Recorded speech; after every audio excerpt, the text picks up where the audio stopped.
Alright, so in a previous video I showed you that I had a problem with my acceleration in the Repetier firmware, and it was causing it to skip steps.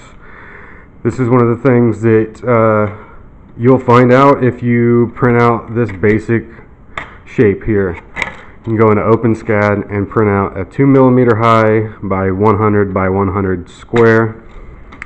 And once you make that jump from here to here, if your acceleration is off like mine was, you're going to skip a step and you'll end up in some strange place. So that's one thing to look out for. If you're skipping steps and your acceleration is correct, or your acceleration is lower than you expected for your machine, then you probably have a problem with your current. The other thing that can make you skip steps is on the ramp board, which I have over here. You have a potentiometer on your stepper drivers. On the Rambo, we have a value in the firmware, and so setting that value in your firmware will make sure that you have enough power to your steppers so that they have enough torque to hold on to the motor. The other problem could be too much tension in your system. So if your linear rails don't move correctly and they jam up, well, you're going to skip steps at that point. So those are some things to look out for if you are skipping steps. I wanted to show you another thing. This is something that I forgot, and you know, we all forget things. This was a huge model, and I downscaled it very, very small. And what that caused was, this is a very complex model. And scaling it down to this size made the sidewalls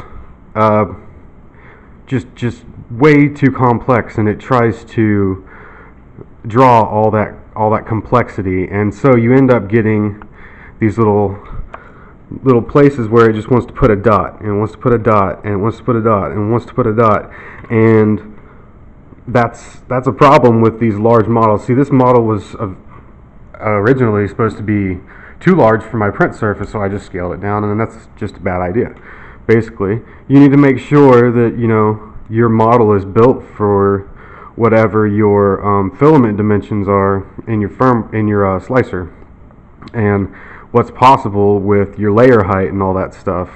But what this did let me know is that my extruder was also accelerating too fast. What I would get is up here at the top, I would get skipping steps. I would hear and it wouldn't spin. When you've got this set for a 5mm retract, it should spin pretty far. It'll spin almost all the way around and then spin back. And I wasn't getting that. I was getting little sort of kicks. So that's, again, skipping steps. And so actually, I would recommend trying both of these out. They're going to let you know if you have problems. And while you won't make any progress with this, maybe you try just a smaller model that has a great amount of detail where there are a lot of retracts and primes, or just a smaller model where you print it at a reasonable speed is going to tell you if you have problems with your extruder. So there's a couple more tips for you. I hope they help you, and maybe if I record them and put them on YouTube, I won't forget next time. So thanks.